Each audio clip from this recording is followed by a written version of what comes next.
Bienvenidos y bienvenidas a todos los que están llegando, a los que ya están acá, gracias por permitirnos este espacio, al rector Omar y a todo su equipo de trabajo interdisciplinario, humano, que es lo más importante, a todos, la familia Reggio Emilia. Déjenme, voy a abusar de la confianza y sentirme parte de esa familia, porque he sido un hincha número uno de esta apuesta educativa, de esta metodología innovadora y disruptiva que tanta falta le hace a la educación de este país. Es ya el momento. Yo vine hasta acá a la sede de Sabaneta a decirles cuándo lo van a poner en Envigado. A la semana siguiente dije, otra vez volví. Ahí tomé sopa de tomate con lo que se cultivaba. Y dicen, ¿cuándo lo van a poner en Envigado? Hasta que lograron ese gran punto de su proyecto institucional de tener una sede en la ciudad de Envigado, en la ciudad señorial, que tanto propende por el fortalecimiento del talento humano y que es un ejemplo a nivel nacional de lo que hacemos en la educación. Yo creo en la categoría de ecosistema. Mi profesora Fanny, cuando yo estaba en tercero o cuarto de primaria, me enseñaba todos los días, me decía, Juancho, todo ser vivo en un territorio configura un ecosistema. No me lo grabé. Como me lo grabé, gané el examen y pasé al siguiente año, a quinto, por aquello de la escuela clásica. Yo creo que mirándonos aquí a los ojos, casi todos nos tocó esa escuela clásica, esa escuela rígida, donde nos ponían sobre un aula de clase en 4 paredes y casi que el maestro velaba en esa época porque las sillas no se movieran. Las líneas entre las columnas y las filas formaban un ambiente de aprendizaje. Yo estoy más viejito que ustedes y en esa época uno cumplía con estar derechito y al otro día era un buen estudiante. En esa época yo seguía buscando la etimología de la palabra estudiante, hasta que no pude más y mejor la asocié en 3 raíces y es como el que estudia un día antes. No más. El que estudia un día antes. Y esa es la escuela clásica. Hoy la sociedad colombiana y sociedad planetaria, porque sus hijos, sus sobrinos, sus nietos que hagan parte de esa institución y de cualquier institución, se están formando para ser ciudadanos para el mundo. Hace rato se están conectados. Esta generación centennial está conectada al planeta. Ya incluso el planeta les queda pequeño. Y para poder convencerse de eso, hacen parte entonces de un proceso de construcción pedagógica y académica como esta apuesta que hace Reggio Emilia. Yo estoy muy feliz porque se hayan permitido disponerse para estar hoy acá y dar rienda suelta a lo que configura realmente ese ecosistema educativo, que es una escuela de padres. Por primera vez en la historia, con este ejemplo rector, a mi amigo Hernán, director del núcleo de Envigado, saludarlo y felicitarlo porque hace parte de este equipo humano. Por primera vez en la historia, la escuela y la familia del mismo lado. Es urgente esa asociación. Es urgente que podamos ir de la mano de la familia. La pandemia nos obligó, ¿no? Nos conectamos en la plataforma. ¿Cuál usaba Reggio? ¿Qué plataforma utilizaron? Hoy por Teams, mañana por Meet. Todo depende de Teams y de Meet. Y buscamos cómo manejar la plataforma. Y yo escribí hasta un libro con eso porque vi demasiadas cosas. Saludar por allá atrás a Carlos Acosta y Sandra, su esposa, padres de familia egresados de Reggio Emilia. Testimonio fehaciente de lo que pasa en la institución educativa. Qué bueno verlos, Sandra y Carlos. Siguen aquí, no hay forma de sacarlos. Se gradúan y siguen. O sea que la cosa es buena. Y en esa plataforma Teams, o como la quieran denominar, Zoom, lo que sea, vimos de todo. Vimos las cortinas de los profes, la sala del profe, la biblioteca del profe, de su mentor o teacher. Ahí estaba Miss, ahí estaba cada uno conectado, mostrando lo que hay al interior, para ese caso, de su casa. Pero realmente nos demostró 1000 cosas. El papá y la mamá por acá, al lado izquierdo y derecho del estudiante, opinaban acerca del curso. Intervenían al profe. Profe, no estoy de acuerdo. Así fue muy discretamente como son los papás. Profe, no estoy de acuerdo. Y se interrumpía un espacio de interacción pedagógica, pero era la necesidad de compartir y de entregarse al otro. La definición de amor es buscar lo suyo en alguien que no es uno mismo. O sea que cada acto que hicieron era un acto de amor, buscando que ahí hubiese una entrega y una gestión del conocimiento y una entrega de información permanente. Y la pandemia ya se va quedando atrás. Y la escuela volvió a lo mismo.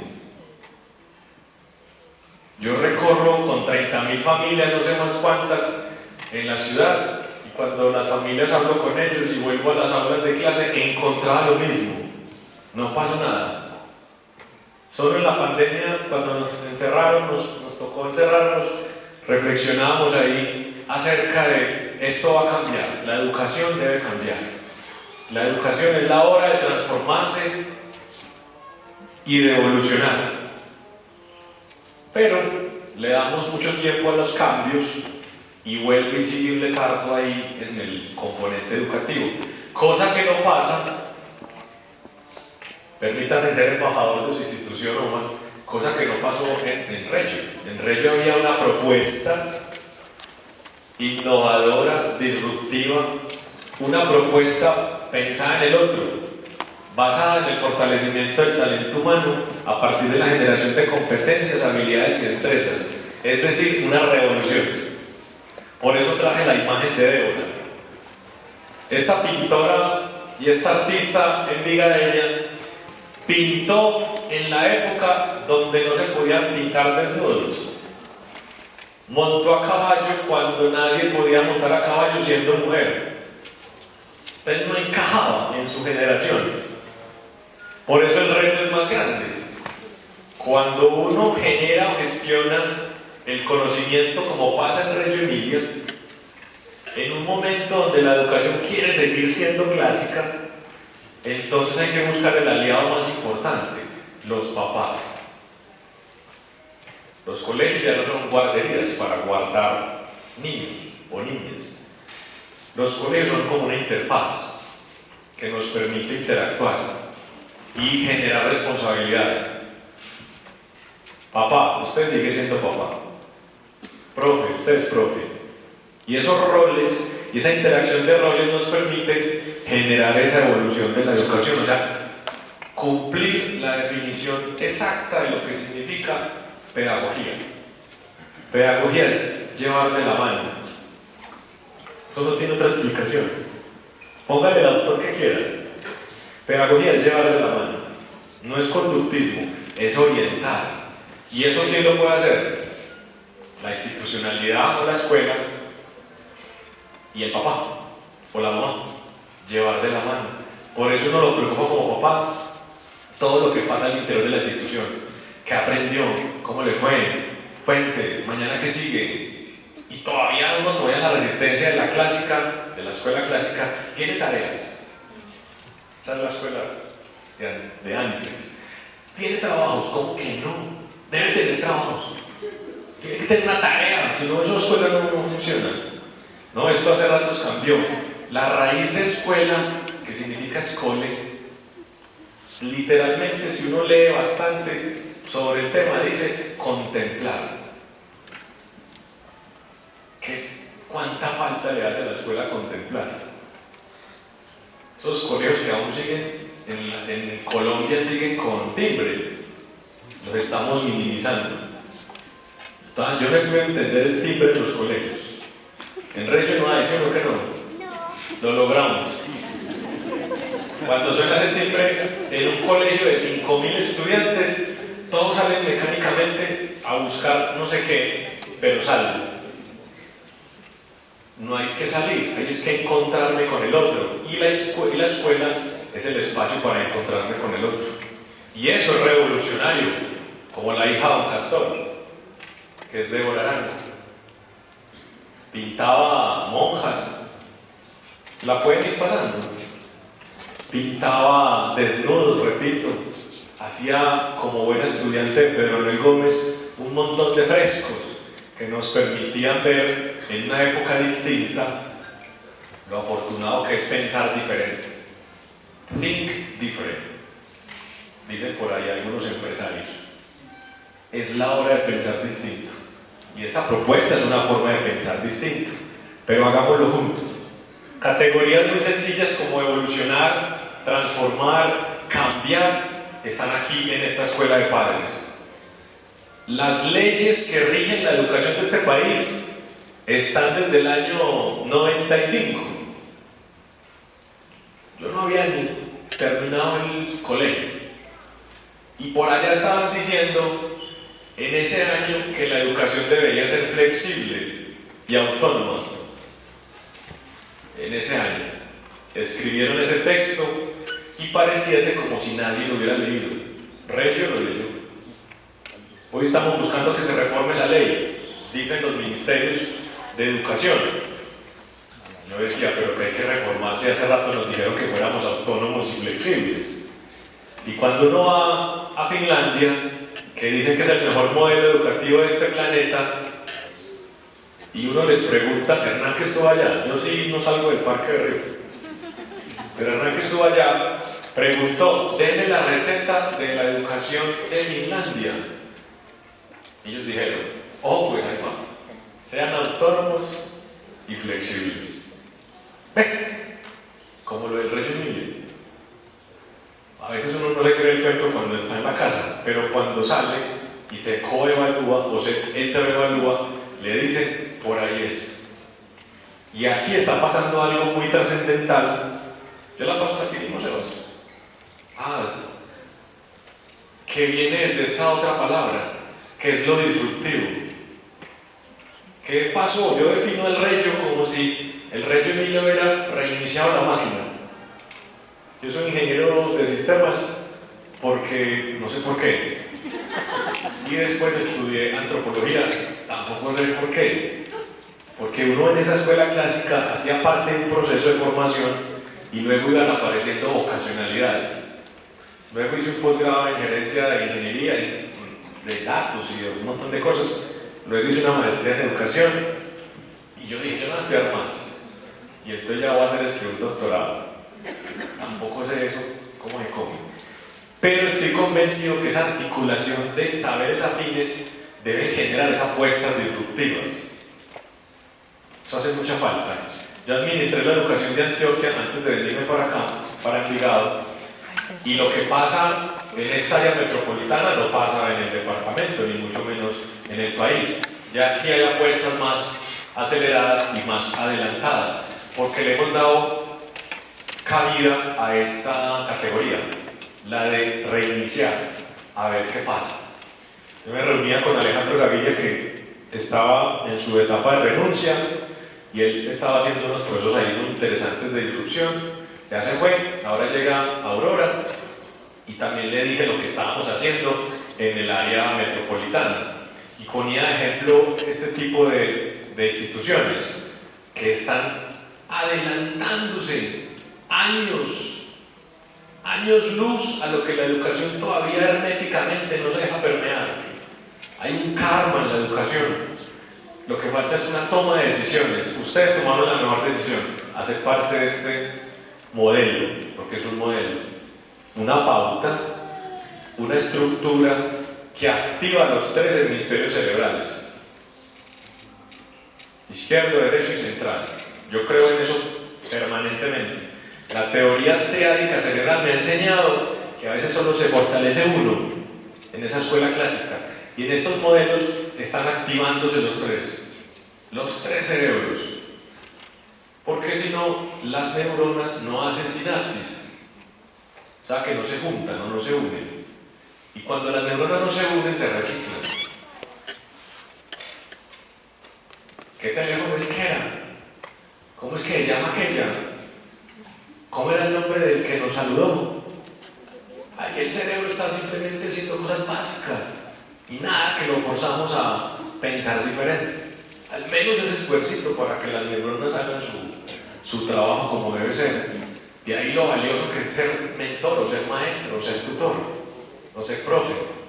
Tiene los 3 de él más los otros 3 de cada estudiante.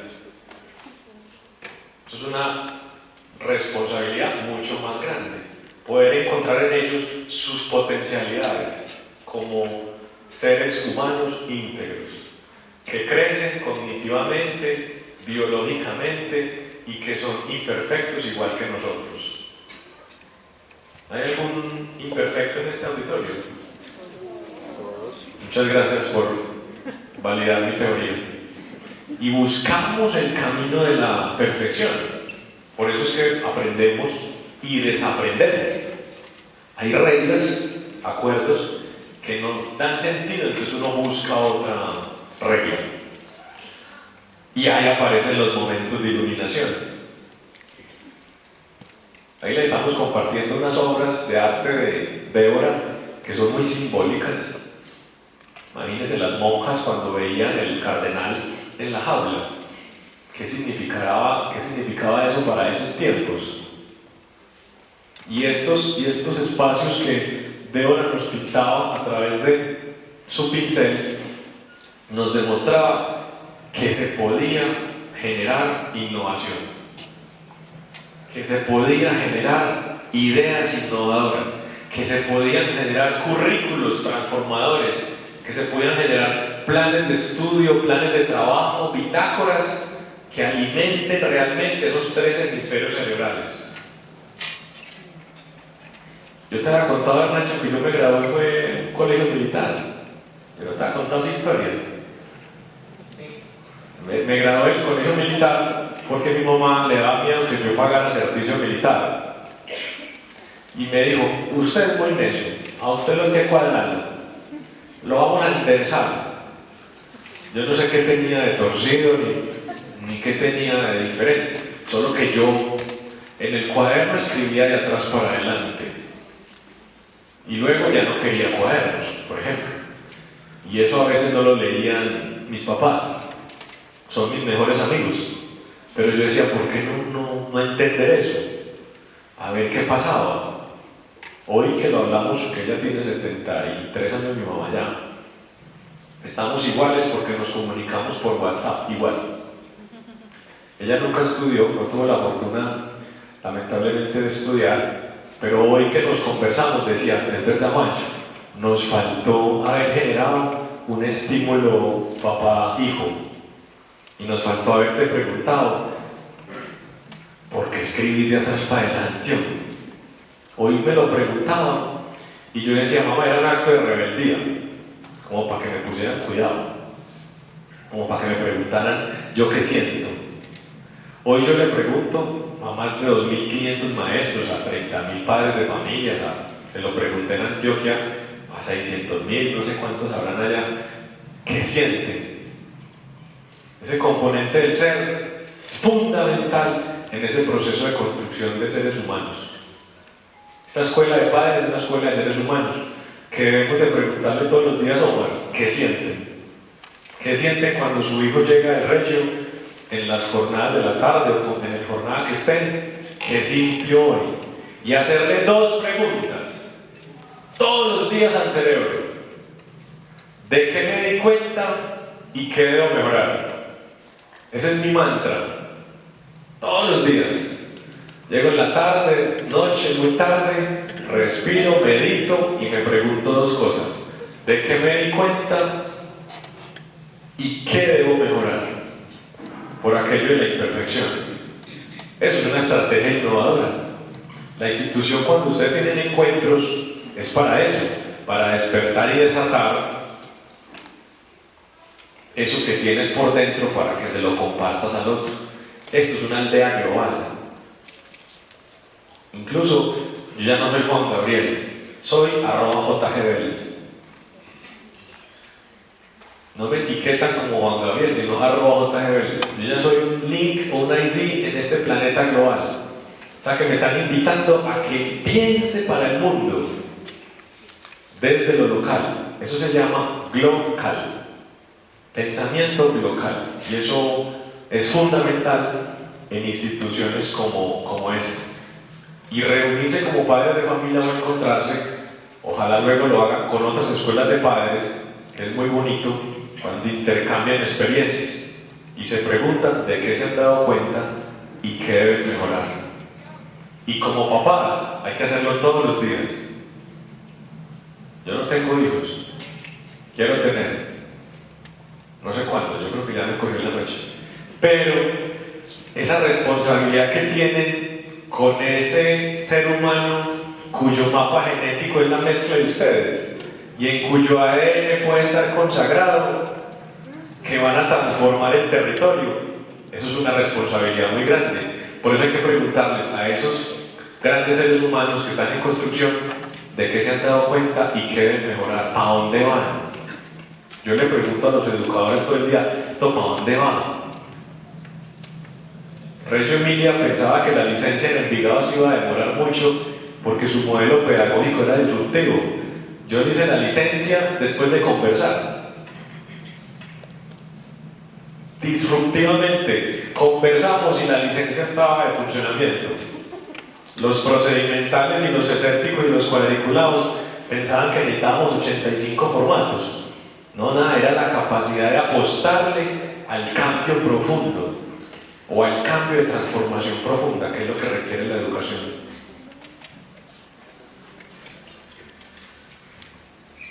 Y este es un aditamento que se le pone a la educación. Y yo quiero que entendamos hoy, o permítame, que entendamos hoy la tecnología no solo como la aparatología o los artefactos. En ingeniería, humanidades 1 y 2 es un relleno. Y en antropología, computadores 1 y 2 es un relleno. Yo no entendía eso. Entonces, hay algo más allá de los artefactos. La educación, al igual que la tecnología, es el aprovechamiento de los recursos de la naturaleza para transformar el entorno. Esa es la verdadera tecnología. Cuando no tienes dispositivo o smartphone, te dijeron que guardaras un dato y no tienes lapicero para tomar el dato. ¿Cuál es la tecnología? La necesidad de ese dispositivo o lapicero para escribir un dato. No es el smartphone, eso no, eso es otro aditamento, otro trocito que le pusieron al contrato. Es la posibilidad de observar, que hace mucha falta, mucha falta. Hay que leer el contexto sin pretexto. Hay que buscar el contexto, hacer una lectura del contexto y luego decir, ve, lo que yo estaba aprendiendo en la escuela de padres me sirve para este entorno. Yo leía la historia de don Castor, el papá de Débora, cómo se permitía discutir con ella y al final de la historia la retaba a que la exposición la hicieran con Jorge Eliezer Gaitán y revolucionaban los auditorios y los espacios. El reto cada vez más alto es lo que necesita una escuela de padres. No es una escuela de padres por cumplir, no es un formato de asistencia que le indique que dio fe o dio cuenta de que estuvo al lado de él. No, hay que hacerlo por responsabilidad social, de transformación de la sociedad. Voy, acompaño, me doy cuenta de algo, mejoro y realimento el sistema. ¿Cuál es el sistema? Esta escuela de padres. Levanten la mano, ¿quién vino obligado hoy? ¿O quién va a decir eso? Yo digo, si la levanta o primer rasgo, no. Eso sería muy valiente, pero no importa, si me dicen, Débora Arango levantaba la mano y decía, yo no voy a pintar eso, yo quiero pintar es esto. Y no es esa revolución que vaya en contradicción del sistema, sino el que le aporte realmente al sistema. Yo quiero ir cerrando porque esto es muy cortico. Agradecerles primero por la invitación, que nos ponemos a disposición para seguir fortaleciendo esta escuela de padres. Necesitamos más papás, más mamás, más papás y mamás que amen. No les dé miedo al romanticismo. Hay que decir te amo, hay que abrazar. Ya no hay COVID, hay que abrazar el doble. Qué pereza el codo para saludar, odio ese codo para saludar. Hay que decirle te esperaba, casi que no llegas, ¿cómo estás? No, el mensaje de WhatsApp funciona, pero el abrazo recontra funciona. Y el mensaje de WhatsApp mi mamá ya lo reemplazó por emoticones. Ya ni siquiera me pregunta, hola Juancho, ¿cómo te fue hoy? Espero que estés muy bien, este día va a ser muy especial para ti. Ese fue el primer mensaje de WhatsApp de mi mamá cuando empezó a entrar en el mundo de la tecnología.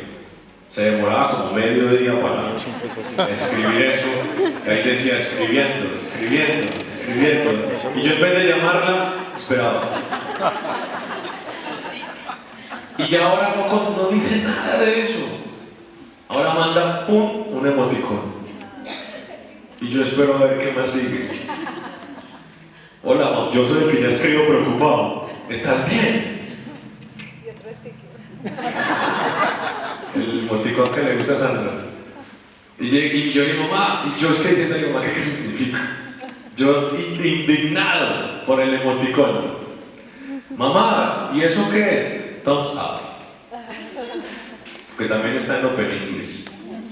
Y me decía, y eso, de ahí para abajo, 1000 cosas más. Y entonces se redujo la comunicación. Entonces yo extraño a mamá. Y yo lo que necesito es esa relación continua. Es que yo sigo siendo el niño de ella. Ya estoy muy viejo, pero soy el niño. Mamá, ¿cómo estás? ¿Cómo vas? Ya aprendí videollamada. Márcame. A la media hora dice, ¿cuál botón aprieto para poderte ver? Pero es la necesidad de que ver.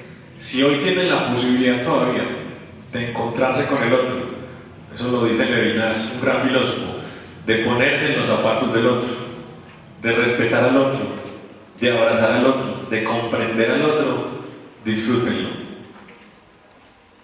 Es muy importante. La ausencia del otro es fatal y duele además, duele demasiado. No, eso es fatal. Extrañar un chat sería el colmo. Que extrañar es a los 206 huesos y a su sistema nervioso, a su sistema completo como persona, pero no extrañar un chat. Y hoy queremos que ustedes le apuesten a esa configuración de seres humanos para seres humanos, de seres humanos dignos de esa palabra tan bonita que es amarse y amar a los demás. Yo creo que hoy es un momento histórico para esta institución, así nos hayan hecho el comparendo ahorita por no haber parqueado bien, no importa. Lo más importante es haberse regalado este momento donde incluso se pueden mirar los ojos entre ustedes. Algunos se conocen, otros no, pero lo más importante es que luego se van a encontrar saliendo. Dígale adiós, dígale hasta luego, gracias, por favor, qué bueno verte, así no te conozca, pero te veo y te siento cerca, que es lo más sano para esta humanidad que adolece tanto de esto, porque hoy se le volvió a la humanidad solamente trinos, y leemos los trinos, quienes están de acuerdo y quienes no, todo el día. Yo a veces no sé ni quién trina ahí, y yo opino es que sobre eso. Y yo, este tan equivocado. Y este que tiene la razón, y soy yo sobre una pelea conmigo. Y es 1500 trinos o Twitter que están ahí dando luz de lo que la humanidad está diciendo. No, la construcción colectiva y participativa aquí demuestra la verdadera sociedad que queremos. Levantemos la mano los que queremos seguir transformando este mundo. Rector, vea que tiene una población de padres de familia que realmente, Sebas, con la última para despedirme, lo que más queremos decirles hoy es gracias. Y siempre gracias por seguir cultivando el amor por el crecimiento de sus hijos o de sus familiares en este proceso académico y pedagógico. Y los reto profundamente a que sigan pensando diferente como lo hacen en el Reggio Emilia. Un abrazo para todos. Estoy muy contento por esta asistencia tan significativa. Yo creo que igual los tuvieron su dificultad para llegar, pero los que estamos aquí pues han dispuesto a estar. Y como decía Juan Gabriel ahorita, a regalarse el rato, es lo más importante. Hay una sinergia en el grupo cuando se reúne, bien sea biológico, humano, antropológico, y es que cuando estamos pensando lo mismo o queriendo pensar lo mismo, aunque tengamos sistemas diferentes, generamos una afluencia de poder conseguir tal cosa juntos. Aquí estamos juntos para pensar en la educación de nuestros hijos, y esa es la escuela de padres de familia. Es venir con la intención de cómo aporto a transformar la sociedad, pero la sociedad arranca conmigo, cómo me transformo yo. Entonces, muchas gracias por venir. Esperemos que pues este ratito va a tratar de hacerlo lo menos teórico posible, se nos vaya de buena manera y aprendamos mucho y tengamos un buen descubrimiento, como lo es el lema de Reggio Emilia, un mundo por descubrir. Vamos a hacer un pequeño ejercicio antes de arrancar. Se van uniendo conmigo rápidamente, con los ojos sin moverse del puesto, busquemos cuadrados. ¿Dónde veo un cuadrado? Y con la mano señalemos. Entonces yo veo uno allí, así no son totalmente perfectos. Busquemos 3 cuadrados, rápido, 3 cuadrados. Ahora 3 círculos, busquemos 3 círculos. A veces no vemos el que está en la mano, no veo un botón. Entonces miremos también hacia adentro, hacia cerca, al lado. ¿Sí? Ahora busquemos rectángulos. Y los armamos a mano en el espacio. Busquémoslos, pero no me dejen de señalar. Muévanse también, activen ahí la conexión y respiramos un poquito. Ahora nos vamos a poner de pie. Jimmy, ven por favor.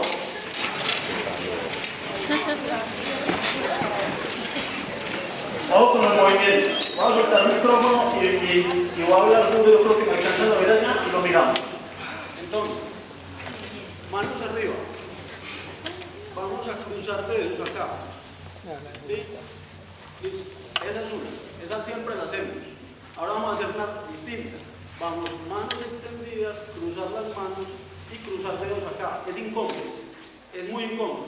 Porque nunca lo hacemos. Si lo hiciéramos seguido, seguramente funcionaría.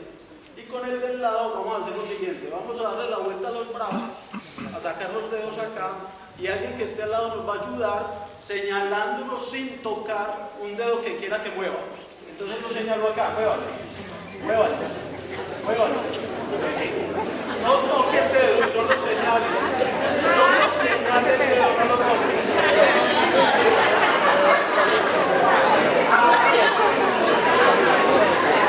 Ahora cambiemos de pareja. El que estaba señalando quiebra las manos y el otro señala a ver qué pasa.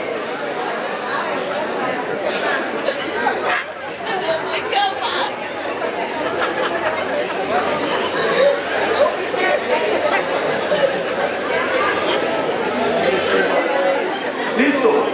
Muy bien, muchas gracias. Siéntense, por favor. Entonces, se dieron cuenta, primero, que hay cosas que como no hacemos y no sabemos, nos incomodan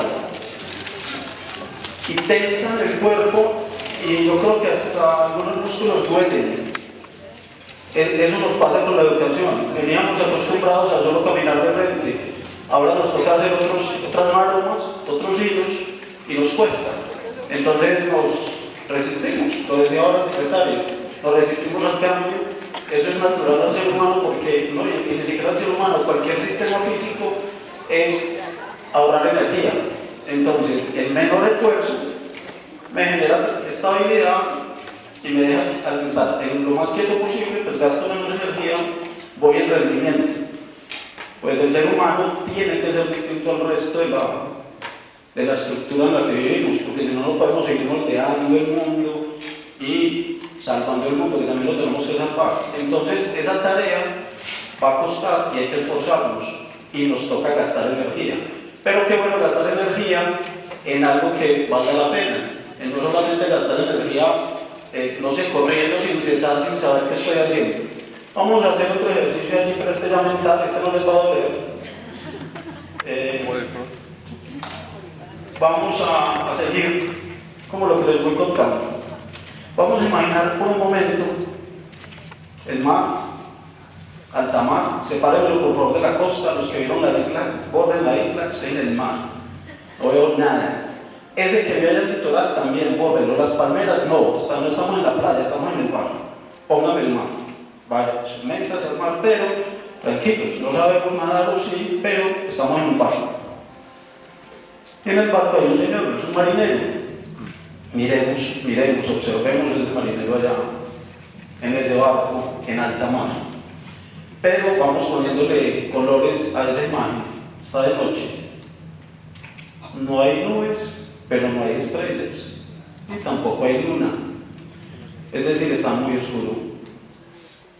Y el barco se mece. Y se mece. A veces más fuerte porque golpea una ola contra proa, a veces nos coge contra popa y mueve el barco y lo mueve todo. Me asusto.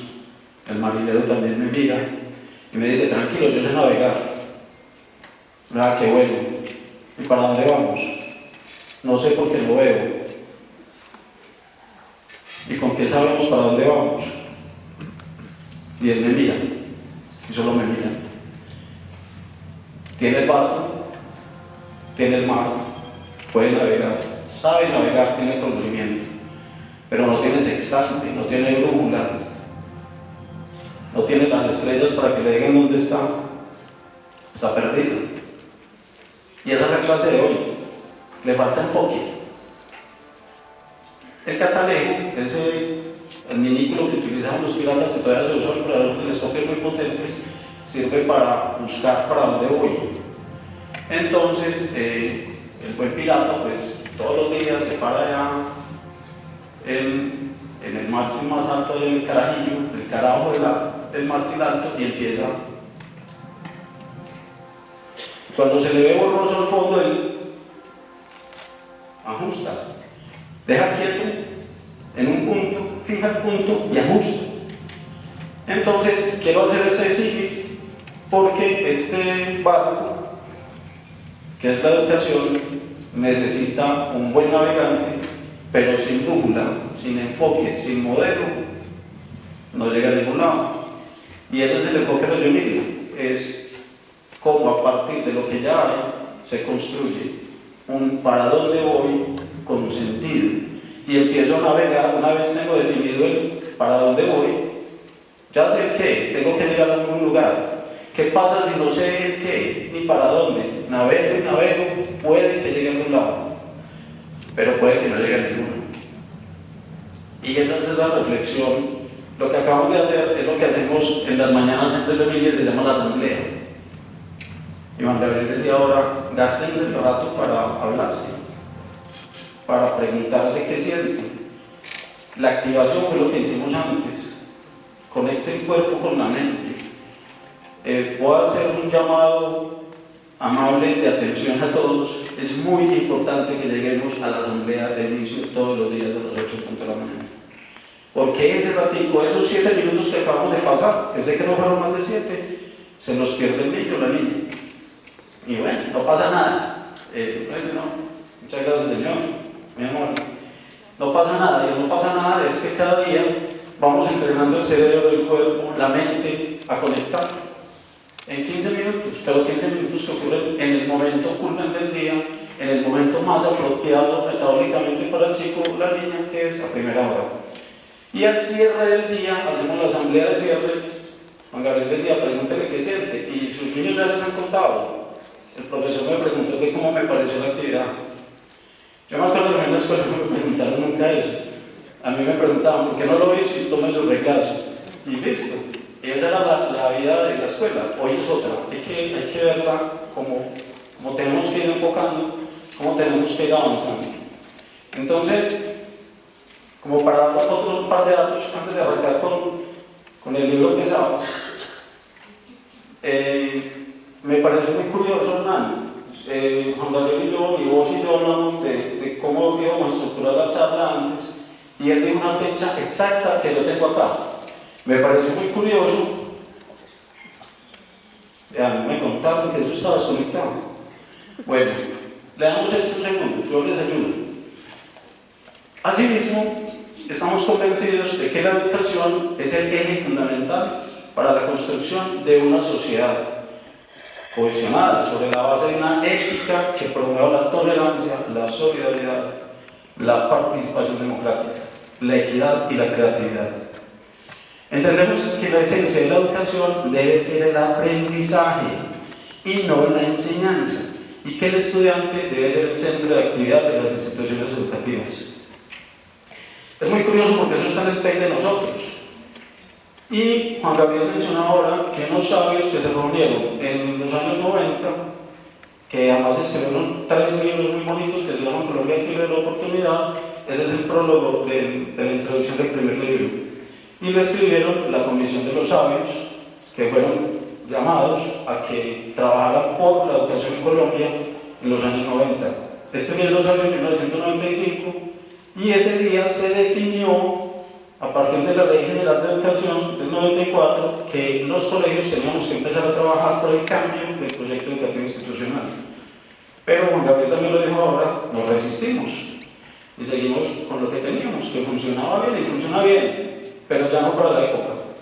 Pero vamos a cumplir 30 años de ese edicto, vamos a cumplir 30 años y el 5% de los colegios del país apenas estamos trabajando en eso. Y hay un colegio que se llama Reggio Emilia que lo está haciendo desde que nació, porque el grupo que está trabajándole a Reggio Emilia desde esa época está pensando en el tema, eso no apareció en un día. Y parte del propósito de esta charla es darles fundamentos del enfoque para que sepamos que el enfoque de Reggio Emilia no es algo que se inventó el grupo Germine un día que no tenía nada que hacer y que tomábamos tinto todos los días por allá en Sao Paulo, era que tomábamos tinto. Entonces, me parece muy curioso porque él lo mencionó con fecha puesta, un año exacto. En 1995 pasó una revolución y no sé qué, y yo no he visto la revolución. La veo en el medio, nosotros también, afortunadamente, ya estamos matriculados todos los que estamos acá. Hay algunos invitados que saludamos al equipo de Full Life, Thinking Gym, que están ahí atrás, bienvenidos. Y a unos papás también que hay por acá invitados de otros colegios. Muchas gracias por venir. Germine es la sociedad que fundó los colegios, que está fundando los colegios porque están trabajando mucho y ya están trabajando en el colegio de Oriente Antioqueño y seguirán trabajando con el objetivo de dar modelo al sistema educativo del país porque se quiere participar de un enfoque renovado, innovador, que genere más sustancia y más oportunidad de la educación de todos nuestros niños y niñas. Entonces, por eso puse a Germine allí, pero pues la charla hoy es de educación y pedagogía, y obviamente Germine tiene un equipo muy bueno que se ha dedicado a investigar, y la primera línea que Germine definió para aportar a la educación del país fue la fundación de colegios. En Manizales hay un gimnasio cerebral que es otra línea de apoyo que luego ya nos contarán de qué trata y que vamos a tener el gusto de tenerlo en Medellín también, pues aquí en Antioquia. Entonces, Germine tiene distintos procesos y el más grande pues obviamente es el colegio, y vamos a contar un poquito del enfoque. Primero quiero decir, recuerdan lo de Catalejo, de que no nos perdamos, o sea, ya estamos en el mar, pero ya tenemos brújula y ya tenemos Catalejo, ya nos entregaron las grandes herramientas, ya sabemos para dónde vamos y podemos ir ajustando la visión de ahora sí a la isla, para donde queremos llegar, o el continente. Un modelo en lo que sea. Yo voy a usar un ejemplo muy burdo. Yo veo el desfile de modas y veo una mujer estereotipada con unas líneas que alguien dijo que tenían que ser esas medidas y unos trajes a la forma de los sastres y diseñadores que hay. Y ellos ya pues trabajan en innovación y otras cosas, pero más o menos la parte del modelo es háganlo así como yo le dije y no me lo cambie, que ese es el estereotipo, siga el estándar. y era que con eso no se pierde. En pedagogía pasa lo mismo. Los modelos pedagógicos existentes que se constituyeron algunos hace 200 años para este país y los otros hace 100, 120 años para este país, y en el 94 dijimos que vamos a cambiar unos, Hernán, pero apenas están entrando, aunque sí hubo esa ola de la New Age que llegó a la estrella en los años 90 también, que dio algún regreso a la zona pequeña, pero siguen ahí y no ampliaron sus horizontes. Entonces, con nuevas tendencias. Entonces, los modelos en la educación también existen y dicen, hágalo así. Voy a dar dos ejemplos que todos conocemos. Modelo Montessori, trabaja a partir de la lúdica. Pero ¿qué pasa con los modelos? Con el tiempo va cambiando el entorno y si el modelo no cambia, pasa como con los carros. Perdón que use el ejemplo de los carros. Uno va a comprar el carro, lo más de lindo. Mire, no sé si se recuerdan el Renault 21 Gala, era un carro espectacular, pero hoy lo veo y digo, qué carro tan feo. Es un carro que tiene 30 años. Pueden tenerlo intacto, restaurado en la feria de flores, en el desfile, y yo ya lo veo bonito por clásico, pero si lo voy a usar, ya no lo uso. Eso es un modelo que sirve muy bien en el momento que se diseña para lo que se diseña, pero se va en obsolescencia si no hago nada por él. En cambio, los enfoques son el ajuste. Yo ya sé para dónde va, yo ya sé cómo quiero esta humanidad y cómo quiero esta población y cómo quiero esta comunidad y este aprendiz, pero lo voy ajustando la visión a medida que voy avanzando, porque no sé el clima, porque no sé la bruma, porque no sé si el barco perdió flotabilidad, la línea de flotabilidad, no sé, le entró algo por algún lado, todo hay que irlo ajustando. Entonces, si yo no hago eso, pues ese barco algún día entra en obsolescencia, naufraga y no llega por ningún lado. Entonces, los modelos pedagógicos en este país, voy a ir muy rápido con esto. En realidad hay 16, pero saqué los más importantes. Hay unos que son los modelos pasivos, el más conocido es el conductista, y dentro de los conductistas, el ejemplo clásico es el colegio militar, que te dicen qué hacer, cómo hacerlo, y no me digan nada, solamente haga lo que le estoy diciendo, que así se salva, y además es verdad. Si uno hace lo que el teniente le dice, uno va a la fija de que no le da tan mal. Y es instruccional, siempre te dicen a base de repetición qué se hace para lograr el objetivo, y también lo cumplen. Lo que pasa es que es un modelo que está dedicado solamente al comportamiento. Y como está dedicado solamente al comportamiento, entra un modelo que hoy se llama modelo tradicional, que también es pasivo, pero que dice, no, venga, ya no solamente la conducta, no solamente que salude, que se siente, que no hable todo el día, sino que también se acuerde de una información que yo le tengo que entregar. Y llega el modelo médico, el modelo memorístico, como lo conocemos, grábese el libro, le va a hacer el examen, si gana el examen porque se acordó, gana la materia, y si gana la materia, gana el año. Al año entrante a mí no me interesa si usted se acuerda o no se acuerda, o si entendió o no entendió, a mí me interesa que se acuerde, hasta donde se acuerde. Y se han hecho investigaciones del mismo examen en la misma población en 3 meses consecutivos, ni siquiera 3 meses distintos del año, enero, febrero y marzo. Equipo 1, examen de química, no sé, enlace químico, enlace covalente. Va a olvidarse el examen y el 80% estudiaron de memoria, se lo grabaron, ganaron el examen con notas mínimas, pero lo ganaron. En febrero hacemos el mismo examen, 0 cambios, el mismo examen, pero no. Y se les dijo, vamos que el examen en febrero, pero no se les recordó un día antes. Por eso hablaban de estudiante, que estudia un día antes, no se les avisó el día antes que les iba a hacer el examen mañana. Siempre les digan, ¿se acuerdan que ustedes les iba a hacer un examen? Pues tranquilos, es el mismo examen de hace un mes y ya lo ganaron. Menos del 50% gana la segunda vuelta. Y en marzo hago el mismo examen con las mismas condiciones y menos del 20% gana el mismo examen. No es pues que ya sabían. Esas son las reflexiones que hace la pedagogía sobre la didáctica. Si hice eso y funcionó, ¿por qué después lo hago y no me funciona? Hermano, alguna cosa te quedó faltando. ¿Qué te quedó faltando? Que es que solo hiciste transmisionismo. Dijiste lo que había que hacer, pero nunca preguntaste ni qué, ni para qué, ni por qué, ni con quién, ni dónde, nada. Solamente pasaste el dato. Y el dato aislado sirve bien poquito. Entonces, en respuesta a eso, entran los modelos activos. que tampoco son nuevos, tienen más de 100 años también. El que nosotros conocemos como modelo conceptual es el modelo romántico, para los modeladores, pues para la taxonomía pedagógica. Y dentro del modelo romántico está el naturalista experiencial, es decir, todas las escuelas que dicen hay que hacer.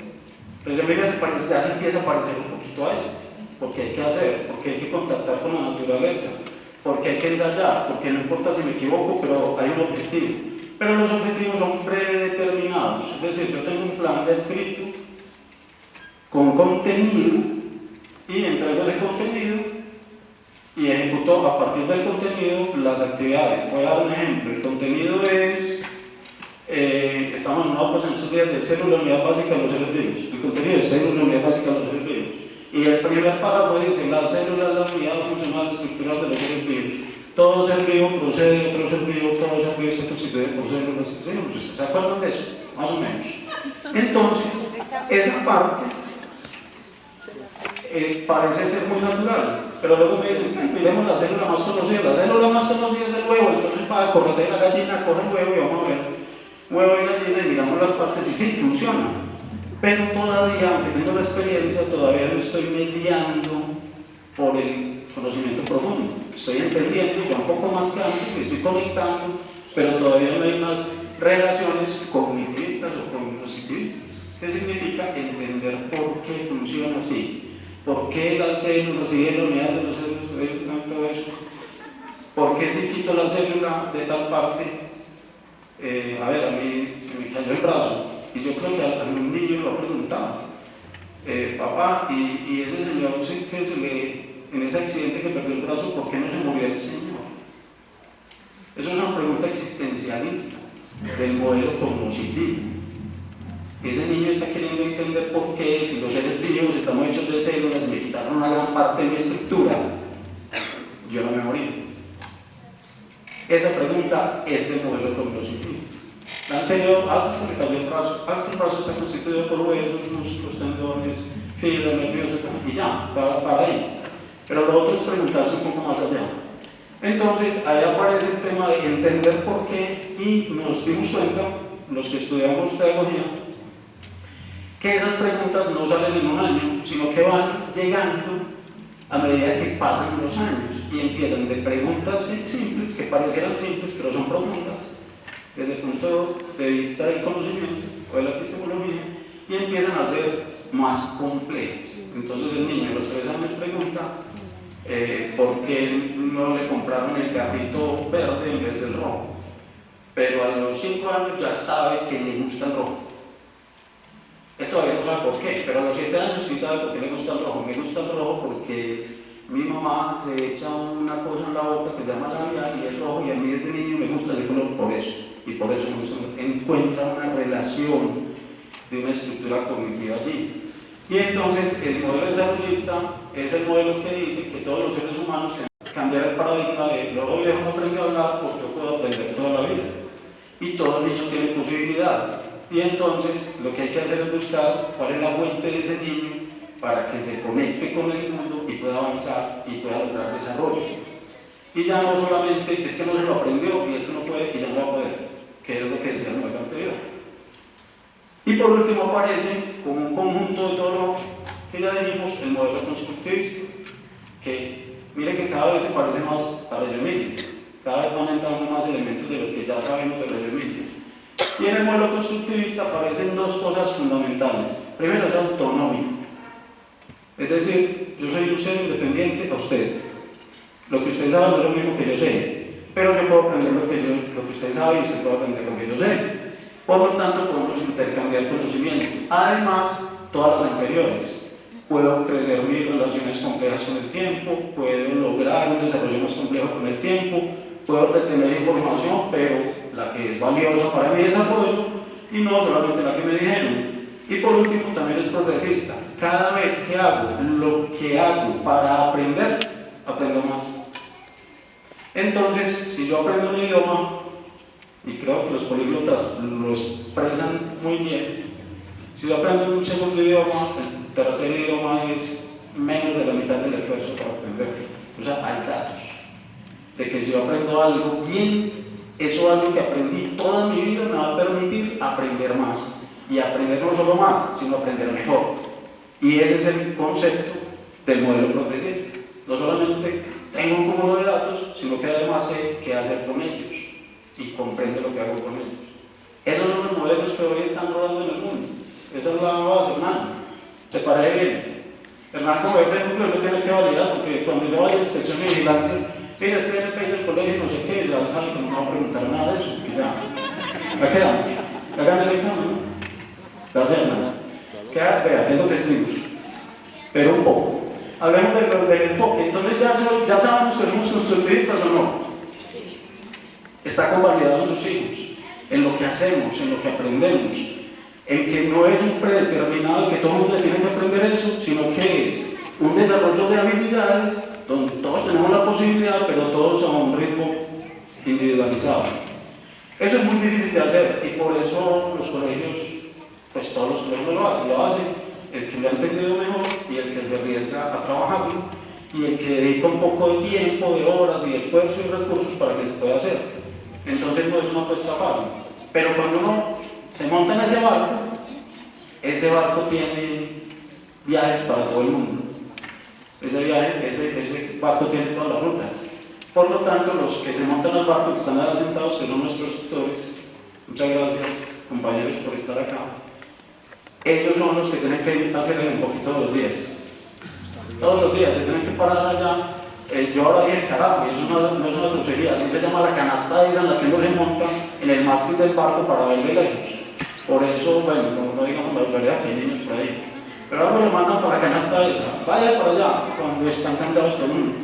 El capitán del barco, cuando se enojaba con un marinero, lo mandaba para la canasta alta del mástil, para que se mareara solito. El caso es que desde allá se enfoca mejor. Entonces sí tenemos que estudiar, es decir, yo tengo que tomar una posición de altura, no de autoritarismo, pero sí de experiencia primaria y de ir adelante para poder decirle a nosotros, mire, es por allá, es por allá, es por allá. Entonces sí tenemos que estudiar, sí tenemos que seguir siendo profesores, sí tenemos que poner norma, sí tenemos que poner estructura, sí tenemos que poner actividad, sí tenemos que hacer lo que hace un profesor, que en último sigue siendo enseñar. Lo que pasa es que lo que cambia acá es que el muchacho o la niña tiene que aprender y depende de él, no depende de mí. ¿Qué sí depende de mí? Darle todos los días herramientas para que pueda aprender más y mejor. Progresista. Mire, usted puede así, hágale que ya le funcionó, haga estos otros dos ejercicios. ¿Por qué no intenta por aquí a ver cómo le sale para que no se quede con una herramienta sino que tenga al menos otra? Y vamos aumentando no solamente los datos, sino las herramientas técnicas para procesarlos. Es muy bueno no tener un computador y que tenga PowerPoint, pero si me falla, pues saco Canva. Y si se me falla, saco Prezi. Pero yo sé que eso está ahí y no se usa. Ah, bueno, entonces empiece. Ya no tengo una herramienta de presentación para un slide. Tengo un poco y me sirve. Y depende del público que yo tenga, a los chicos les encanta el Prezi, entonces y ellos hoy están haciendo Canva. Y los muchachos nuestros hoy ya tienen 2 o 3 herramientas para hacer sus presentaciones de sustentación de hojas.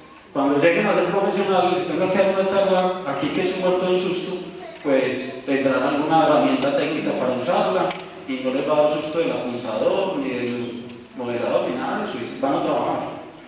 Enfoques, entonces hay unos enfoques básicos, también hay muchos, pero vamos a dar solo los básicos para no cansarnos. El primero es el ejecutivo. Es conductista. ¿Qué significa? ¿Usted qué necesita? Yo se lo entrego. Usted necesita ganar el año. ¿Y cómo gana el año? Ganando este examen. O sea, yo resuelvo mi problema. ¿Pero sabe el problema de quién? Del profesor. Porque a uno lo evalúan si terminó el programa, si terminó el libro, si gastó el cuaderno. Usted como papá, ¿cómo me evalúa mi profesor en el sistema conductista tradicional? Si el niño llega a la casa con el cuaderno lleno de cosas. Usted no sabe ni qué dice ahí, pero el cuaderno está lleno. Y ese es el asunto. ¿Está lleno de qué? Entonces, mira, no es que no hay cuaderno, es un salto paradigmático, tanto para ustedes como para los tutores. No hay cuaderno, no profe, ¿sabe qué? Tampoco hay tablero. Ah, ¿cómo así? Entonces, ¿de qué hora dicto? Es que usted no dicta. Usted va a enseñar una herramienta para que el otro aprenda, porque la responsabilidad de aprender del otro usted la va a orientar. Y ya no va a ir al modelo, al enfoque ejecutivo, donde usted resuelve su problema de terminar el año porque terminó el libro. O sea, su relación ya no es con el libro. sus relaciones con el niño. Entonces tiene que ir a otro enfoque. Ya sale del instruccional. Pero ¿qué pasa a veces? Que el niño tiene su rollo, su situación, y el profesor también. Entonces entramos como en un conflicto entre qué será lo que le enseño y qué será lo que él aprende. Y me vuelvo terapeuta. Es decir, me doy cuenta que no sabe sumar y le pongo una nivelación de suma. Me doy cuenta que no sabe leer y le pongo una nivelación de lectura y de escritura. Y a veces confundo procesos. O sea, ya estoy más centrado en el niño, atiendo más al niño, pero sigo atendiendo problemas. Y ese enfoque es que el de la escuela sigue siendo una escuela ya un poco más activa, más cognitiva, pero sigue atendiendo problemas. Todavía no le avanzada, aunque ya es desarrollista. Y el último, el enfoque de los tres grandes enfoques que hay, es el sociocrítico. ¿Qué significa? Piense lo que está haciendo, piense para qué lo está haciendo, entienda qué es lo que está haciendo y hágalo por su cuenta. Y yo le ayudo. Yo creo que eso sí le parece más a una uvas. Es constructivista. O sea, que aquí estoy empalmando con los modelos de allá, que mostramos antes, y allí puse un video para que no se me olvidara un detalle. Tenemos que entender el constructivismo como lo que vimos atrás, un modelo pedagógico y educativo en el cual yo permito que el otro, a partir de la manipulación de materiales, aprenda cosas. Pero hay un constructivismo puro, que es el uno, que es, yo le pongo al niño una pelota y él aprende fútbol y yo no tengo que meterme. Eso es constructivismo puro. Existe, sí, está la teoría. Bandura la escribió, hay colegios que la hacen, hay colegios en Antioquia que la viven.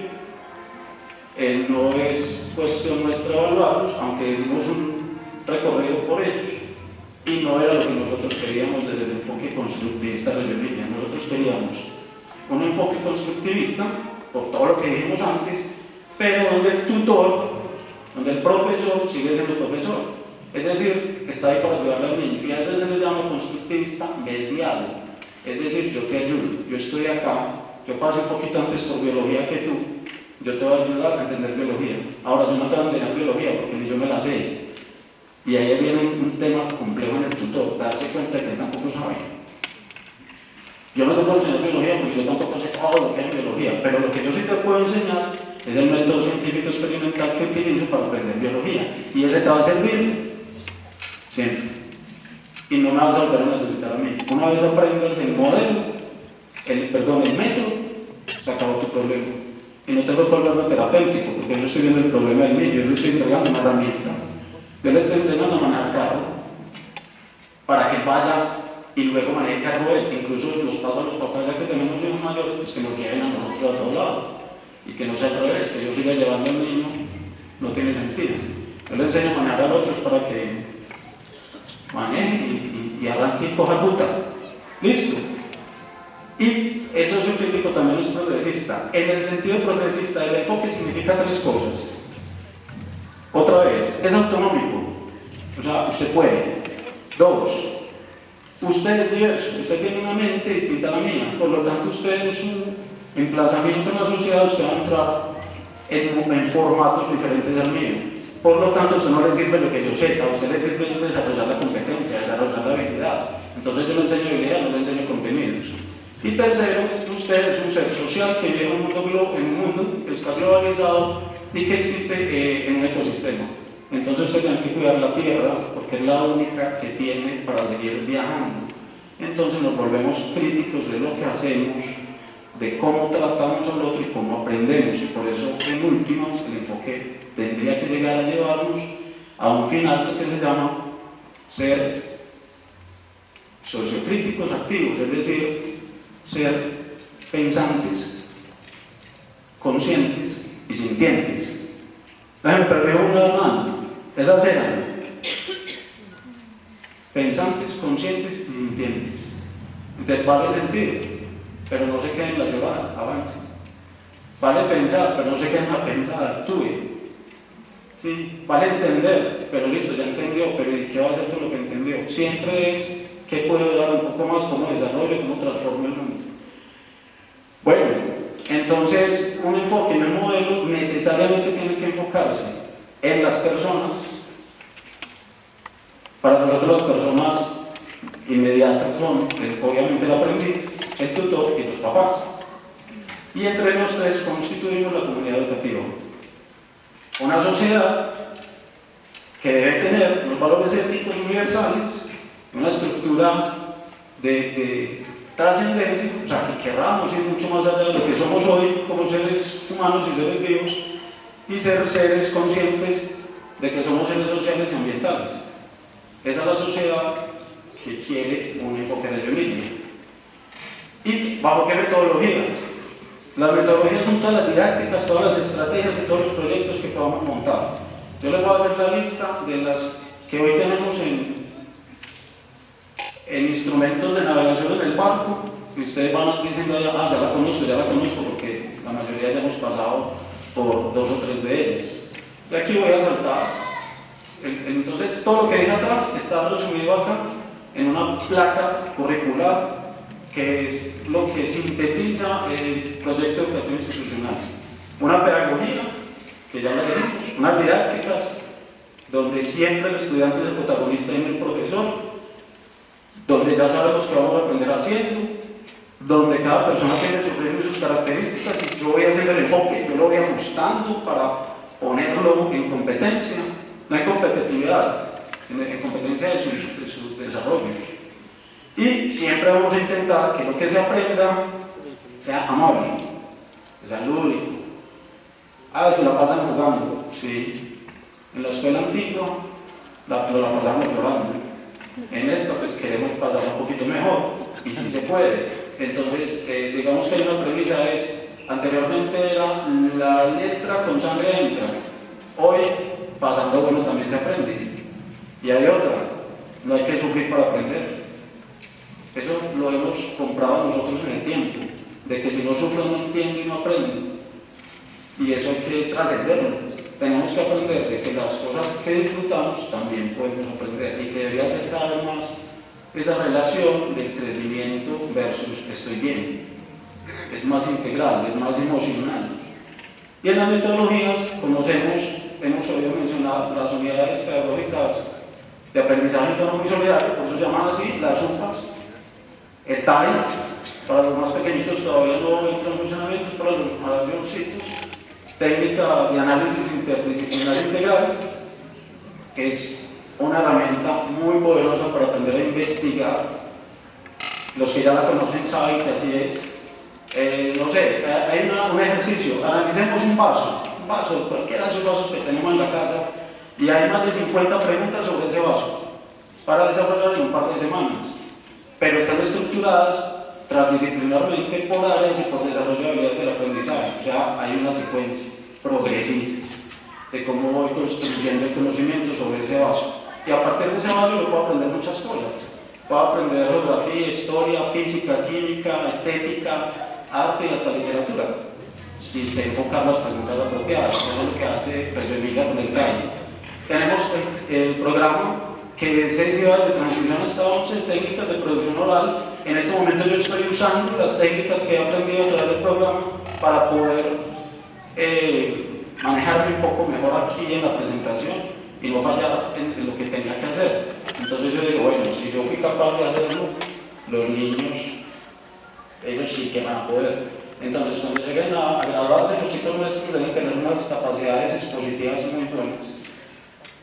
Y el TPE son técnicas de producción escritural. Es un nuevo programa que entró el año pasado cerrando y que ya arrancó a moverse en todos los grupos, pero obviamente el énfasis hoy está con los mayores, que terminan escribiendo un ensayo para graduarse. Lo digo porque algunos papás me han preguntado, ¿ustedes le enseñan a esos niños reglas ortográficas? Sí, lo que pasa es que no se las enseñamos con la regla al lado, se las enseñamos con otras estructuras, pero ellos llegarán a tener esas estructuras del código suficientemente bien desarrolladas cuando llegue el momento. Bueno, tenemos proyectos de aula siempre. Cada tutor en su ciclo debe tener un proyecto de aula, él lo va permeando a lo largo de 2 o 3 meses y va ajustando los resultados. Y esos proyectos muchas veces los vemos acá. De hecho, en este auditorio hubo una presentación hace un par de diciembre donde lo que se presentó fue el proyecto de aula artístico de muchos niños que vinieron a hacer su coreografía, su canto, su teatro acá. Y el trabajo cooperativo que no puede faltar. Nuestra evaluación es una calificación, es una evaluación, como dice el concepto, constante, cualitativa, constructiva y sobre todo formativa, en la que yo te digo, te valoro lo que hiciste bien, te digo lo que te falta para lograr el objetivo y además te doy indicaciones, te doy enfoque de cómo mejorar esa navegación y cómo llegar a puerto de mejor manera, para que con tu ritmo, con tus instrumentos de navegación y con tu trabajo en el guía vas llegando al resultado de lo que se te pidió. Y por último, esperamos que nuestras metodologías desarrollen más que la reposición o educación de contenidos de memoria, sea la creatividad y el pensamiento crítico. El pensamiento crítico es un objetivo de la escuela tradicional. Nosotros queremos en un pensamiento mayor, lo dice Tai, que es pensamiento complejo. Eso amerita una charla completa, entonces no voy a decir nada del pensamiento complejo, pero si alguno es así muy teórico y le gusta filosofar, se puede leer a Díaz Morán en el desarrollo del pensamiento complejo, que es un libro muy chévere, muy chévere. Y claro, los ambientes pues tienen que ayudar, por eso no tenemos salón con tableros, sino que tenemos estructuras donde el niño pueda quitar las sillas para poder hacer la maqueta, quitar lo que tiene ahí para poder sentarse en una mesa redonda. Y cuando necesite sentarse, pues también lo haremos, pero la idea es sacarlo de esa comodidad, lo de los brazos, es sacarlo de esa comodidad de que siempre estoy sentadito, siempre estoy quietecito y solamente sé hacer esto, para llevarlo a otros niveles, donde se tenga que mover. Y estamos en una generación muy de pantalla, donde es necesario que los hagamos mover, porque si no, listo, la tecnología es muy buena, los dispositivos son muy buenos, pero el cuerpo quieto se va a atrofiar. Y hay que trabajarle también. Y una hora, 2 horas de deporte a la semana no son suficientes.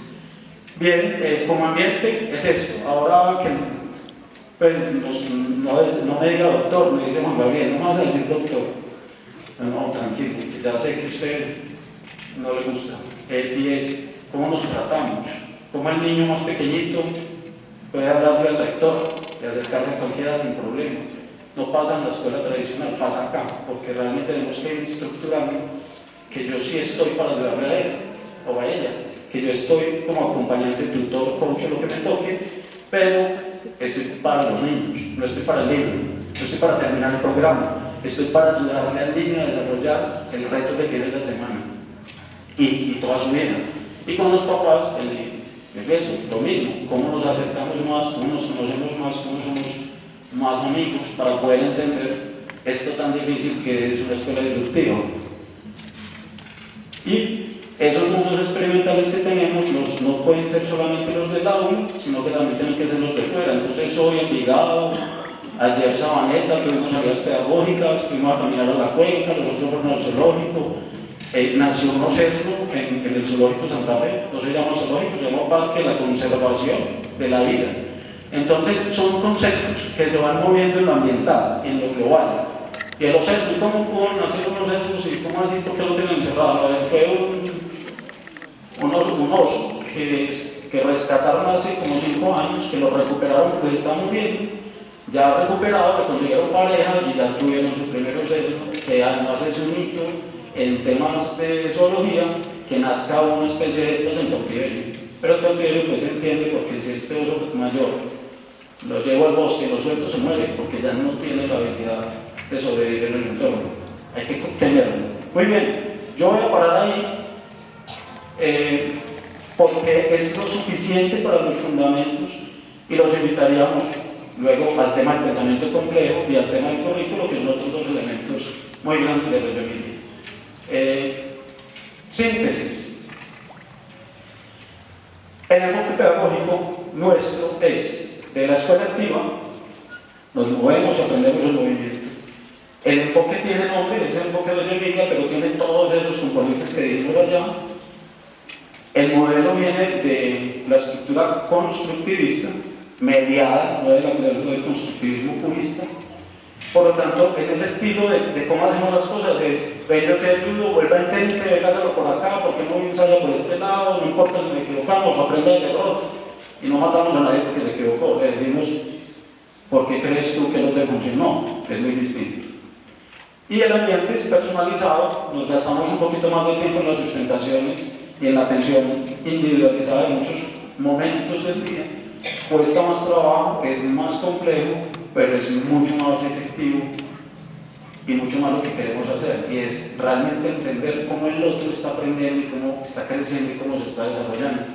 Y eso también le permite al tutor aprender, porque todos los tutores sabemos que somos, yo también soy tutor, sabemos que somos aprendices, que siempre estamos en plan de aprender más y más. Y el corte, o sea, como la estructura en la que nos movemos, es humanista integral, es que respetamos el ser, respetamos a la persona y sabemos que esa persona tiene una oportunidad de ser persona, de servir en sociedad, y ojalá lo acompañemos en ser felices. Muchas gracias.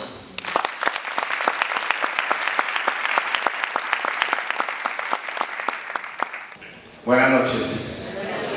La verdad que al igual que Freddy, también me da mucha alegría ver la participación. Lo estamos grabando. Saben que el colegio ha crecido y tenemos personas en otro sitio. Entonces, todas estas actividades que hemos venido realizando están siendo grabadas. Si alguien en algún momento lo quisiera ver. Quisiera agradecerle a mis amigos. De verdad que uno no se imagina lo que ha pasado durante estos 4 años. Si uno hubiera pensado ese primer día que vamos a encontrarnos con esto, creo que no nos lo hubiéramos creído. De verdad que a Omar como líder del proyecto, rector del colegio, a Freddy en su parte académica, a Freddy en su administración, a Hernán en todo el apoyo que nos ha dado con todo lo que es la metodología, a ustedes como papás que nos han confiado lo más importante que tienen, que son sus hijos, a los tutores, que con ellos día a día venimos pedaleando y venimos haciendo esto.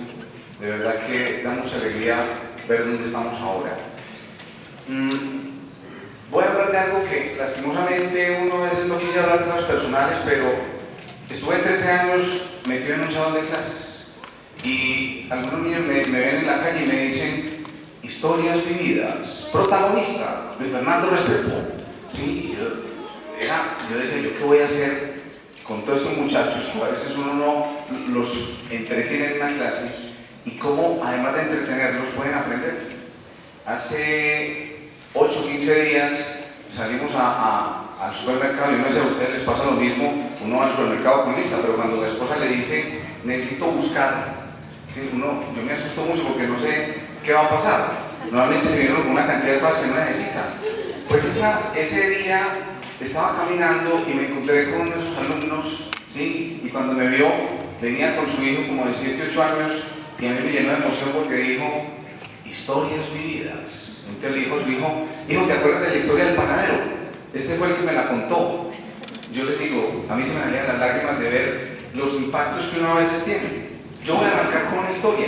Y tal vez también termine con una historia. Y en cualquier momento les cuento una historia porque fue como la forma de poder dar tranquilidad a la forma como yo podía entrar a los cabecitas y a los corazones de los muchachos.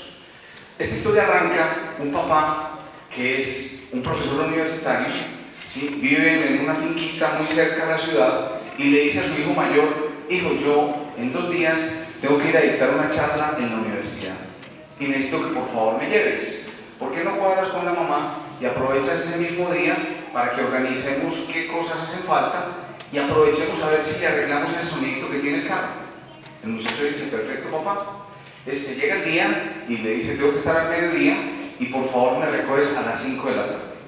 El muchacho sale con su papá, lo deja en la universidad, va, coge la lista, compra las cosas, las mete en el carro y deja el carro en el taller. Era un arreglo pequeño, él ya había hablado con el mecánico, ¿sí? Y él dice, ¿qué me pongo a hacer? Y se fue a ver una película que él hacía años soñaba viendo la película y la estaban dando en ese momento en la ciudad. Resulta que se entretuvo viendo la película, cuando mira el reloj, mira que son las 5:30 y dice, Dios mío, mi papá, Dios mío, el carro, no le recogió el carro. Entonces el hombre sale corriendo, va al taller, le entregan el carro, pasa por la universidad y ve que su papá lo está esperando. Se monta y le dice, hijo, ¿qué pasó? Y el niño le dice, papá, es que no me habían entregado el carro. El papá se baja del carro y le dice, hijo, por favor, para, que no voy a bajar del carro. Sí, yo me voy a ir caminando hasta la casa. ¿Por qué, papá? Dijo, necesito reflexionar. El papá se fue caminando y como era de noche ya, estaba oscuro, el joven se fue detrás alumbrando el camino. Cuando llegaron a la casa, el papá pues, cansado, con los zapatos sucios, y el niño le preguntó, papá, cuéntame qué pasó. Y me dijo, hijo, estoy muy preocupado, porque cuando vi que no llegaste a las 5, yo llamé al taller y me dijeron que tú no habías pasado. Me mentiste. Pero yo estaba pensando en todo este tiempo, en todo este trayecto, yo en qué fallé. Yo qué hice para que tú tuvieras la capacidad de mentirme a mí. Miren, ustedes no saben lo que nos estamos enfrentando hoy. Ustedes tienen lo más valioso en sus manos y nos lo han trasladado a nosotros, nos han dicho, ayúdenos. Hoy para nosotros es un gran día. Queremos darle estructura a lo que ha sido esta metodología y todo lo que Freddy y nuestros secretarios nos hablaron y todo lo que estos compañeros han hecho. Esto quedaría cojo si no logramos estructurar el ser. Y el ser sale de la formación que ustedes como papás y nosotros como adultos y como tutores y como personas supuestamente preparadas podamos hacer. Hay muchas formas de educar. Hay una forma, digamos que ninguna es buena ni mala, pero uno puede hablar de adiestramiento, ¿sí? Adiestrar. Yo lo hago, yo no sé si a ustedes les pasaba cuando tenían sus hijos pequeños, yo lo hago con mis nietas, ¿sí? ¿Cómo hace el gato? Y la niña hace miau, y uno la aplaude y uno dice, qué maravilla, adiestrar. Hay otra forma y se llama criar, que hoy está muy de fama, ¿sí? Yo no crié ese hijo, sí, criarlo. Esa es otra manera, ¿sí? Que es alimentar, cuidar.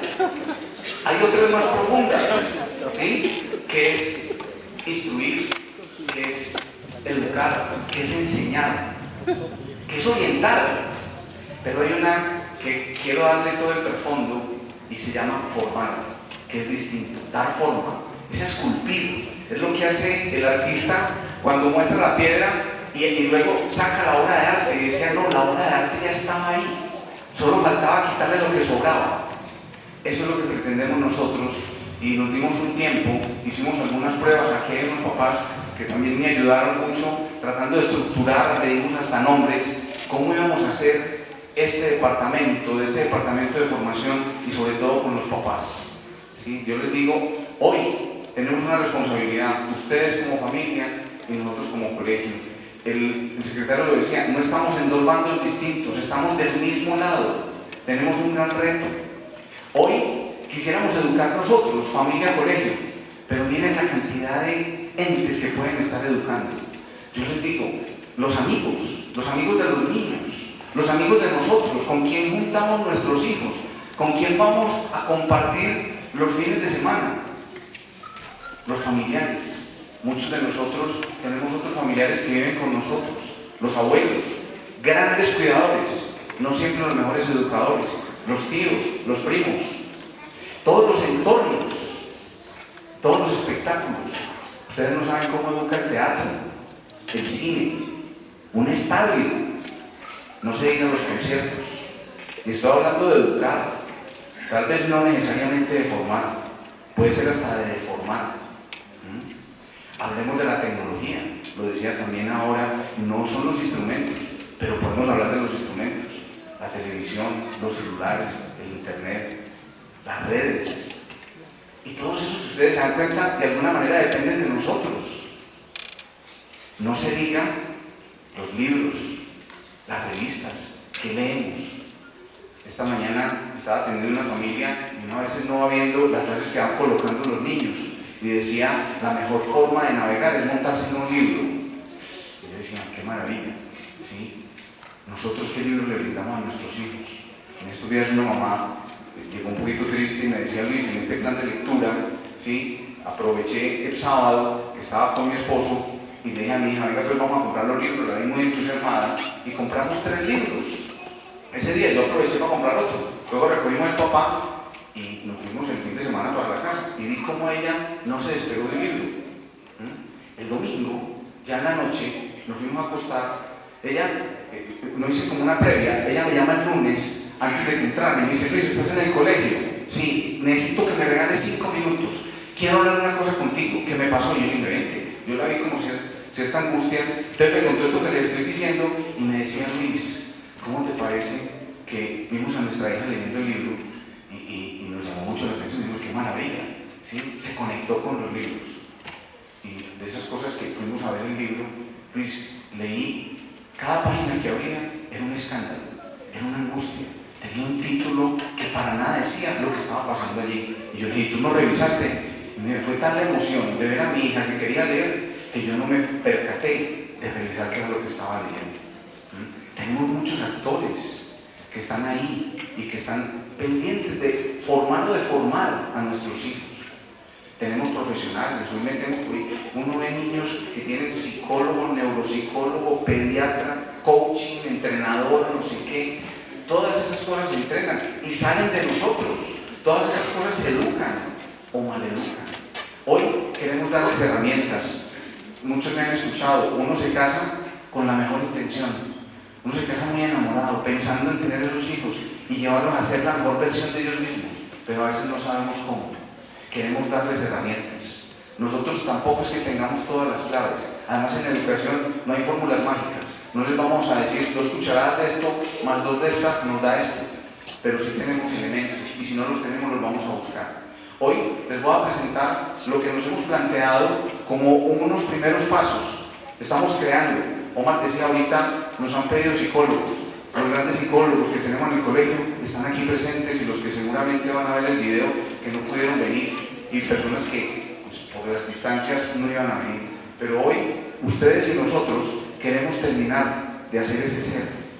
En estos días escribíamos algo y es: el niño nace siendo lo menos humano posible. Un niño nace y si la mamá no lo pega al pecho, se muere de hambre. Si la mamá no lo cambia, ¿sí? Se muere de frío. Si la mamá no lo mueve, el niño no se desplaza. Hace un mes nació una ternerita allá en Sabaneta. Esa ternerita, a los minutos, ya se estaba pegando de la ubre de la mamá. Ya estaba durmiendo, ya estaba brincando. Esa ternerita ya era lo que iba a hacer toda la vida. Si por algún motivo iba a hacer algo distinto, es porque había un hombre cambiándole su rutina. La iba a ordeñar, la iba a alimentar, le iba a poner un bozal, le iba a llevar de un sitio a otro. Nuestros niños necesitan de nosotros para terminar de ser.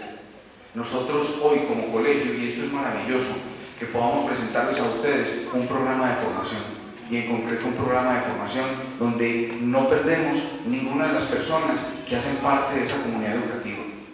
Nosotros hablamos de los papás, hablamos de los tutores y nuestro foco principal, que son nuestros aprendices. Entonces, les voy a mostrar más o menos lo que hemos estructurado para que ustedes, pues, como les digo, esto es un camino que vamos a seguir. Primero, las familias. Pues, ojalá para nosotros tener familias unidas y será una responsabilidad. Saben que pues, hoy tenemos una diversidad de familias, pero nos interesa un papá comprometido. Muchas veces hemos dicho, más que recibir niños, recibimos familias. Que detrás tengamos personas comprometidas en la educación de ese muchacho. No vamos a recibir a alguien que nos diga, a él le tengo el niño, yo vengo en 11 años a ver cómo le fue. No lo vamos a recibir, necesitamos ese contacto. Así pensemos distintos, así tengamos ideas totalmente contrarias, pero estamos totalmente dispuestos a trabajar con cada familia que esté dispuesta a hacerlo. Los aprendices serán nuestro foco, hacer de cada niño esa mejor versión de él. Y no se diga los tutores, que son como, yo a veces digo que son como la bisagra en la puerta, donde ellos tienen que estar formándose para formar. Nos toca a todos, pero ellos todos los días están ahí. A veces pasan más tiempo esos niños con los tutores que lo que puede pasar con cada uno de ustedes.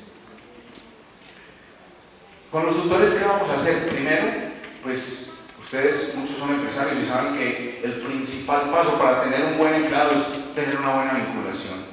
Entonces allí siempre hacemos unas entrevistas, miraremos su perfil, tanto su perfil humano como su perfil profesional. Revisaremos si la información que nos pasa también sea una información cierta y que podamos verificar. Luego tenemos el mantenimiento del talento humano. Ustedes no saben, esto es una vocación. En estos días le escuchaba yo a alguien que decía, hombre, es que hay alguien que se da 4 vacaciones al año. Y yo me puse a hacer cuentas y de alguna manera pasa en la educación y uno a veces se queda cortico. Yo antes de trabajar aquí, trabajaba en otra compañía y madrugaba a las 7 de la mañana y llegaba a las 7 de la noche a seguir atendiendo a mis hijos. Y hoy a veces llego a las 7:30 y salgo a las 4 y llego sin ganas de hacer nada. Es como si a uno se le robaron las energías. Tenemos que estar muy pendientes de estos tutores. Ellos tienen también sus familias, también tienen sus retos de sacar familias adelante. La formación en el enfoque, pues ustedes se han dado cuenta y hoy fue un abrebocas, porque si pudiéramos como ahondar más en lo que es este enfoque, faltaron muchas cosas. Nosotros tenemos que seguir aprendiendo, encontrar gente que sepa de Reggio Emilia o de lo que nosotros pretendemos, no se encuentran a la vuelta de la esquina. Hoy, gracias a Dios, van llegando tutores muy calificados que quieren estar con nosotros y eso es una gran ventaja, pero tenemos que seguirlos formando. Aprendices, tenemos entonces el proyecto de vida. Para nosotros es fundamental que un niño sepa de dónde sale y a dónde quiere llegar, que encuentren sus cualidades, sus talentos, que sepan para qué son buenos en la vida, qué les gusta. Luego, la mediatoría es una figura que empezarán los niños que tienen su preadolescencia. Hemos hablado que aparece algo que se llama el pudor. Los niños no tienen pudor, ellos no les da pena de las cosas, pero van creciendo y empieza a aparecer una pena en ellos. Les da pena ya decir cosas, a quién se lo digo. Entonces somos los papás los actores principales, pero va pasando el tiempo y desaparecen los papás, aparecen los grandes amigos o los amigotes que nos van enseñando muchos secretos de la vida. Entonces ahí aparece una figura que es el mediatorio. Sin entrar en la intimidad del niño, le puede ayudar a gestionar muchas cosas. ¿Qué hábitos tiene? ¿Cuáles son sus costumbres? ¿Cuáles son sus métodos de trabajo? ¿Cómo puede lograr un mejor aprendizaje? ¿Cómo aprovecharlo más? Pero también van surgiendo temas de intimidad. Allá aparece una figura que es bien importante y es el sigilo profesional. Un niño nos cuenta algunas cosas que no quiere que nadie sepa, pero nos tiene la confianza. Hay que saberlo manejar. De ese tema también en algún momento podemos hablar individualmente con cada familia y tocar a profundidad lo que queremos hacer aquí. El PIAD, casi que el PIAD son adecuaciones, pero hoy cada niño se convierte en un salón de clases. Podríamos decir que cada niño tiene un PIAD. A veces vemos niños especiales, para nosotros todos los hijos son especiales. Algunos tienen algunos diagnósticos y eso no los hace que menos apetecidos o menos retadores para lo que nosotros queremos.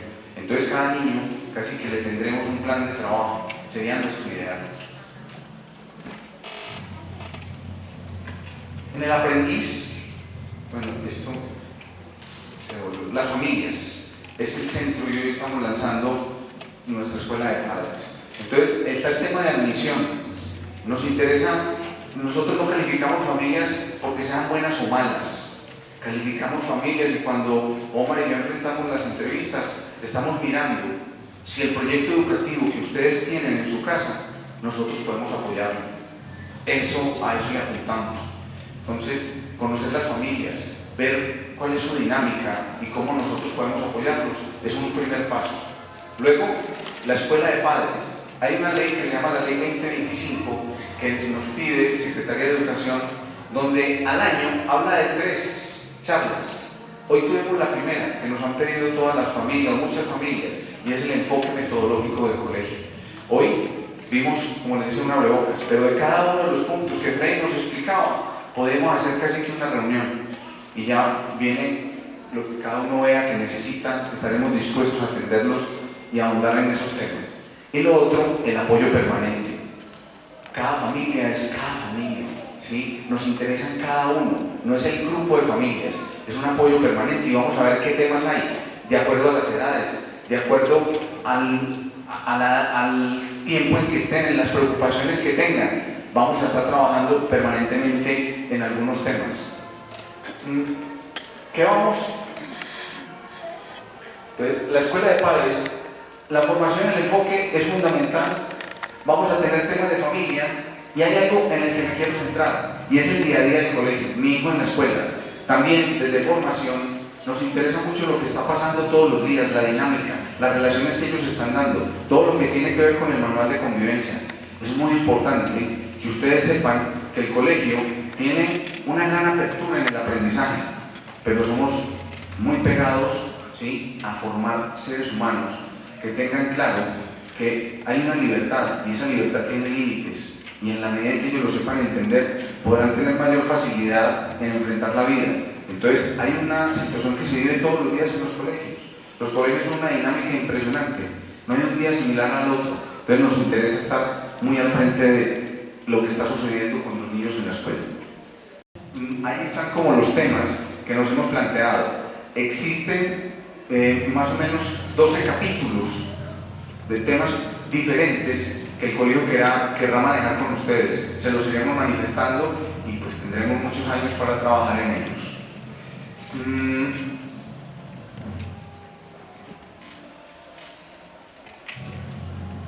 Quiero terminar con lo siguiente. Tenemos enseguida, no los invito porque ¿sí? Terminamos cansados. Enseguida, después de lo que les voy a decir, nos tomamos un coctelito y le damos como esa bienvenida a nuestro gran proyecto de familia.